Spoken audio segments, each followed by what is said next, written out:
अपने एजुकेशन में आप सभी का फिर से स्वागत करती हूँ। तो जैसा कि हम फिजिक्स, मैथ और लेसन प्लान कंटिन्यू कर रहे थे, तो आज मेरे पास मैम का जीव विज्ञान का लेसन प्लान है, जिसका जो मेन टॉपिक है प्रकरण वो रहेगा हमारा केंद्रक।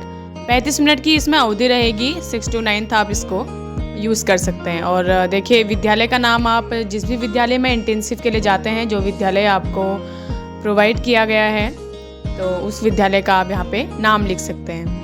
सामान्य उद्देश्य में देखिए, पहला लिखेंगे कि विद्यार्थियों में जीव विज्ञान विषय के प्रति रुचि जागृत करना। दूसरा, विद्यार्थियों में वैज्ञानिक दृष्टिकोण विकसित करना। तीसरा, विद्यार्थियों में तार्किक चिंतन तथा समस्या समाधान योग्यता का विकास करना। चौथा, विद्यार्थियों में अन्वेषणात्मक क्षमता का विकास करना। पांचवा, विद्यार्थियों में क्रमबद्धता एवं सृजनात्मकता का विकास करना। उसके बाद पाठ्यवस्तु विश्लेषण रहेगा कि पाठ्यवस्तु विश्लेषण, जो प्रकरण का पाठ्यवस्तु विश्लेषण है वो निम्नवत है। पहला हम केंद्रक के बारे में पढ़ेंगे, उसके बाद केंद्रक के घटक आरएनए और डीएनए के बारे में पढ़ेंगे। और जो हमारा प्रकरण है उसका जो विशिष्ट उद्देश्य है वो रहेगा हमारा कि जो छात्र हैं वो केंद्रक के विषय में जानकारी प्राप्त कर सकेंगे, और छात्र केंद्रक में पाए जाने वाले तत्वों के बारे में जान सकेंगे, छात्र आरएनए के बारे में जान सकेंगे और छात्र डीएनए के बारे में जान सकेंगे। सहायक सामग्री हमारी जो है वो विभिन्न रहेगी, जैसे कि चौक, डस्टर, श्यामपट्ट और केंद्रक से संबंधित चार्ट या फिर मॉडल और वास्तविक वस्तुएं। शिक्षण विधि में आप प्रश्नोत्तर, खोज, व्याख्यान, प्रदर्शन, मूल्यांकन और स्वाध्याय विधि लिख सकते हैं। पूर्व ज्ञान में हम लिखेंगे कि जो विद्यार्थी है वो केंद्रक के बारे में सामान्य जानकारी रखते हैं और वो तथा उसके घटकों से भी परिचित है। तो यहाँ पे जो है हमारा पहला पेज समाप्त होता है। उसके बाद दूसरा पेज देखिए, सबसे पहले आपको शिक्षण बिंदु करना है। जो हमारा पहला शिक्षण बिंदु रहेगा वो रहेगा केंद्रक, और दूसरा छात्र अध्यापिका क्रियाएं, तीसरा छात्र छात्र क्रियाएं, चौथा विधि प्रविधि और पांचवा रहेगा हमारा श्यामपट्ट सारांश।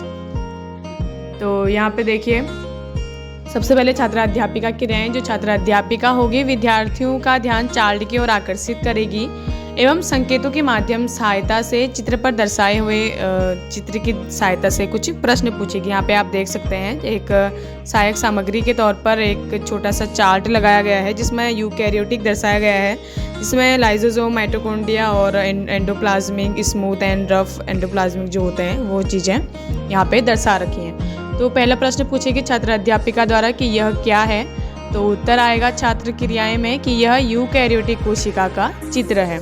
कोशिका की सभी जैव क्रियाओं का नियंत्रण कहाँ होता है, तो उत्तर आएगा कि केंद्रक में होता है।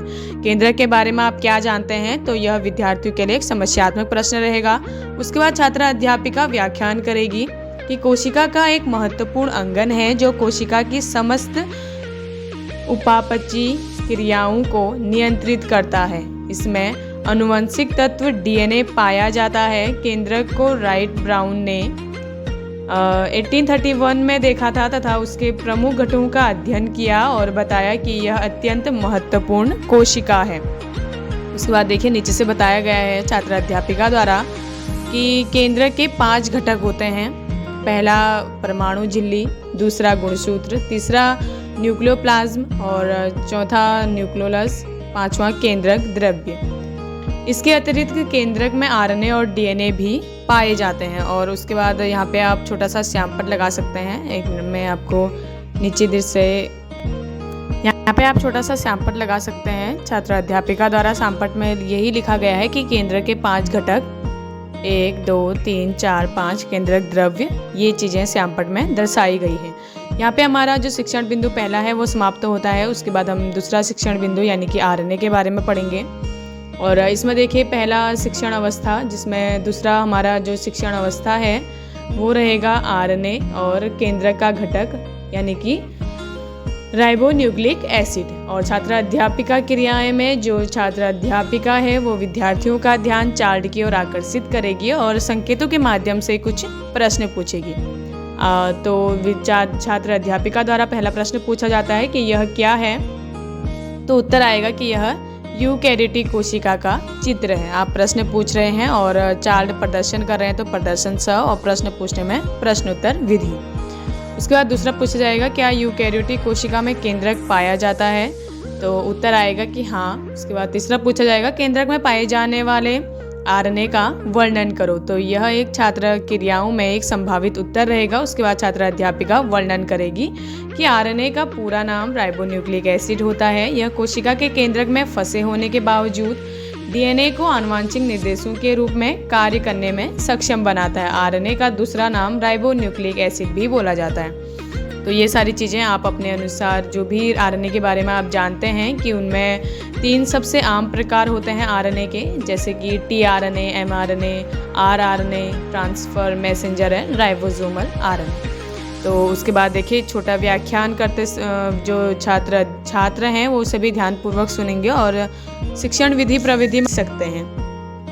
उसके बाद छोटा सा यहाँ पे श्यामपट्ट लगाया गया है कि आरएनए के प्रकार टीआरएनए, एमआरएनए और आरआरएनए। और इसी तरीके से आप इसमें देख सकते हैं जो भी मैम के द्वारा एक छोटा सा चार्ट बना के जो दूसरा शिक्षण बिंदु है उसके बारे में बताया गया है, जिसमें lysosome, endoplasmic reticulum, rough and smooth, Golgi body और माइटोकॉन्ड्रिया, राइबोसोम सारी चीज़ें इसमें दर्शाई गई हैं। आप इस तरीके से चार्ट में बना के छात्रों को चार्ट प्रदर्शन करते हुए प्रश्न पूछ सकते हैं अपने प्रकरण तक पहुंचने के लिए। उसके बाद तो तीसरा शिक्षण बिंदु रहेगा कि हमारा डीएनए रहेगा, और जिसमें जो छात्र अध्यापिका है वो विद्यार्थियों को केंद्रक का चित्र दिखाते हुए कुछ प्रश्न पूछेगी। आप देख सकते हैं यहाँ पे छोटा सा केंद्रक बनाया गया है और इसमें पहला प्रश्न पूछा जाएगा कि यह किसका चित्र है, तो उत्तर आएगा यह केंद्रक का चित्र है। केंद्रक में कौन कौन से आनुवंशिक जो जीन हैं वो पाए जाते हैं, तो जो उत्तर आएगा वो आएगा डीएनए और आरएनए। डीएनए को समझाइए तो यह विद्यार्थियों के लिए एक संभावित या फिर अस्पष्ट उत्तर रहेगा। उसके बाद छात्र अध्यापिका क्रियाएं में बताएंगे कि डीएनए अणु गुणसूत्र बनाने के लिए एक साथ फंसकर बंधे होते हैं जो डीएनए को सुरक्षित रखते हैं और इसे एक स्थान पर बराबर रखते हैं। यह किसी व्यक्ति की आनुवंशिक जानकारी निर्धारित करने के लिए जीन के रूप में आवश्यक जानकारी संग्रहित करता है। डीएनए खुद को आरएनए में कॉपी करके काम करता है और डीएनए के मुख्य कार्य होते हैं जैसे हो गया आपका प्रतिकृति, सूचना कोडिंग और उत्परिवर्तन और जीन अभिव्यक्ति, ये सारे जो डीएनए के कार्य हैं आप अपने अनुसार डीएनए को अपने अनुसार समझा सकते हैं। और छात्र क्रियाएं में जो छात्र हैं वो विद्यार्थी हैं वो ध्यानपूर्वक सुनेंगे। यहाँ पे प्रदर्शन शिक्षण विधि में प्रदर्शन और प्रश्नोत्तर विधि लिख सकते हैं।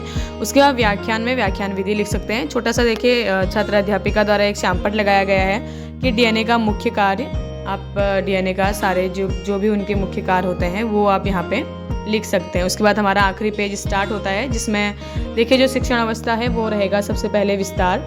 तो क्योंकि जो छात्र अध्यापिका क्रियाएं हैं वो छात्रों को केंद्रक का चित्र बनाकर उसके घटकों के बारे में बताने को या फिर बोलने को बोलेगी। तो छात्र जो हैं वो विद्यार्थी रुचिपूर्वक कार्य करेंगे।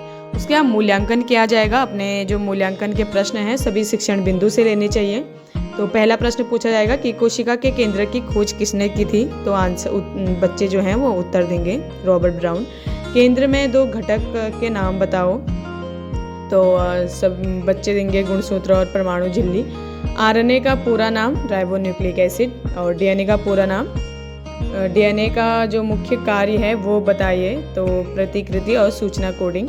उसके बाद बढ़ना यानी कि बच्चों को स्वाध्याय कार्य दिया जाएगा यानी कि होमवर्क दिया जाएगा, जिसमें पहला प्रश्न छात्र अध्यापिका द्वारा पूछा गया है कि डीएनए के कार्यों का वर्णन करो और डीएनए किसे कहते हैं, वो वहाँ क्या पाया जाता है। तो जो छात्र हैं विद्यार्थी अपनी पुस्तिका में स्वाध्याय कार्य लिखेंगे। उसके बाद प्रश्न उत्तर विधि और मूल्यांकन विधि में आप विधि प्रविधि में लिख सकते हैं। जहाँ पे श्यामपट्ट रहेगा वो जो भी आप मूल्यांकन के लिए प्रश्न पूछेंगे जो उसका उत्तर रहेगा वो आप श्यामपट्ट पर लिखेंगे और वही इसमें श्यामपट्ट सारांश रहेगा। तो यहाँ पे हमारा जो लेसन प्लान है वो समाप्त होता है। Thank you. वीडियो अच्छी लगे तो वीडियो को लाइक, कमेंट एंड चैनल को सब्सक्राइब कर सपोर्ट कीजिएगा। Thank you.